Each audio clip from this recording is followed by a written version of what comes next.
কি সবার কাতলা কালিয়া খেয়ে একঘেয়ে হয়ে গেছে? তো চলুন আজকে রুই কালিয়া করে দেখাই আপনাদের। তার জন্য দেখুন রুই মাছ নিয়েছি, আলু কাটা হচ্ছে, আর এখানে যা মশলা সেগুলো আমি স্ক্রিনে দিয়ে দিয়েছি, দেখে নেবেন।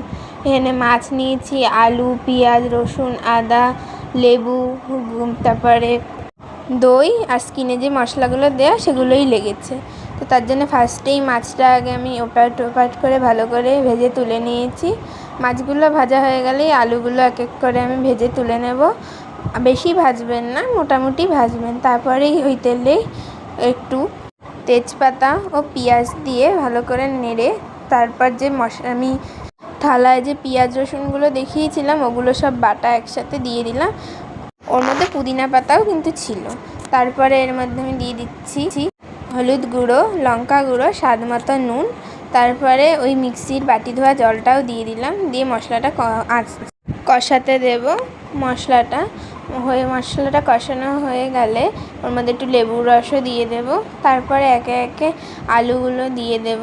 আলুগুলো দিয়ে ভালো করে নাড়িয়ে চাড়িয়ে তারপরে চেরা কাটা কাঁচা লঙ্কা দিয়ে একটু হতে দেব। তারপরে জল দিয়ে দেব। জলটা ফুটে আসলেই মাছগুলো একে একে দিয়ে দেব। আর তেল ছেড়ে আসলেই সেই ভাজা মশলাটা যেটা করে রেখেছিলাম সেটা দিয়ে দেব। তাহলেই রেডি আমাদের রুই কাতলা। কেমন লাগলো অবশ্যই জানাবেন।